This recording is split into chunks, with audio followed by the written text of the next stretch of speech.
मग करतोयत ना आम्ही, कसं होय ना, रडत पडत वावर घेतलं ना, वावर घेतलं. आता नांगर आणू, त्याच्यात बघू नांगर कुठं गुततोय, दगडाला गुततोय का झाडाच्या मुळेला गुततोय, तोडू ना ते पुन्हा मुळ्यात. वावरात नांगर आणायचं आहोत, आणायच्या आधीच मोडून का काऊन आहोत. अरे जार काढायच्या आधी होऊन लागू दे स्वतःला. शब्द दिला का नाही सरकारने तिथंच. जर हा जार चुकला तर आम्ही सुधारित जार काढतो. आता बॉम्बलाच काय गरज आहे. याचा अर्थ तुम्हाला JRC नाही देणं गेलं.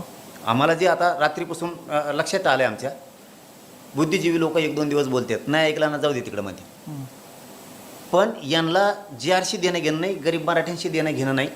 यांनी एक मोठा डाव शिजवला आहे, खूप मोठा कट शिजतोय की मला उघडं पाडायचं, मला समाजापासून तोडायचं, लांब करायचं. दुसरं की यांना कोणत्या तरी नेत्याची शबासकी मिळवायची, कोणत्या तरी यांना पाठ थोपटून घ्यायची, कोणाच तरी कामं पाहिजेत, कोणाला तरी यांना काहीतरी पाहिजे, ही उद्देश आहे. आणि यांचं सगळ्यात महत्त्वाचं गर्भ श्रीमंती, यांचा गर्व जागा झाला यांच्या श्रीमंतीचा, यांच्या टेटसचा, यांच्या प्रतिष्ठेचा. हे चाललं आहे मानासाठी, हे चाललं आहे फक्त प्रतिष्ठेसाठी, हे चाललं आहे त्यांच्या श्रेयासाठी, दुसरं काहीच नाही. मिळालं ना, मिळालेलं असून सुद्धा असं तुम्ही वागताय म्हणल्याच्या नंतर दादा काय असतं बरं का. त्याच्यातल्या आक्षेपांकडे नंतर तो तुम्ही आता एक महत्त्वाचं स्टेटमेंट तुम्ही कालही बोललात, ती गोलमेज एक गोलमेज परिषद झाली.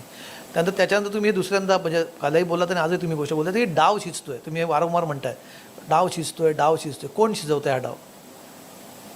ओबीसीतले काही, आमच्यातले काही. त्याच्यात तर बरेचसे जण कुणबी प्रमाणपत्रवले पण आहेत. मला त्यांना नाव नाही ठेवायचं, फक्त स्पष्टपणानं एक सांगायचं आहे, खरं ते समाजापुढं मांडायचं आहे. माझ्या जी 24 माध्यमातून माझ्या समाजाला मला स्पष्टपणाने एक गोष्ट सांगायची की का रात्रीपासून डाऊट यायला लागला. त्याचं कारण असं, तुम्ही 1-2 वेळेस बोलू शकता. सभ्य हुशार बुद्धिजीवी माणूस सांगू शकतो, येऊन सांगू शकतो, समाजाला तुमचं ज्ञान देऊ शकतो. पण तुम्ही वारंवार सातत्यानं तेच म्हणताय, चुकला चुकला चुकला, याने काही होणार नाही. तुम्हाला सांगितलं चर्चा लिहा विखे पाटील साहेबांनी, दुसरं सांगितलं तुम्ही सांगा आपण सुधारित JR काढू, तरी बोलता. याचा अर्थ काय? आम्हाला तरी टार्गेट करताय तुम्ही. त्याचा अर्थ काय होतो की तुम्हाला JRC देणं घेणं नाही, त्यातून काय मिळणार याचीच देणं घेणं नाही, गरीब मराठ्याचं कल्याण होणार आहे याचीशी देणं घेणं नाही. त्याच्या आडून तुम्हाला फक्त आता मराठ्यांवरती वार करायचे आहेत, त्यांच्यात गैरसमज पसरायचा आहे, दुही निर्माण करायची. तुम्हाला फक्त सगळं हिसकटून लावायचं, काहीच करायचं नाही. तुम्हाला खरीच तळमळ असते मराठ्यांची तर तुम्ही बोलला असता.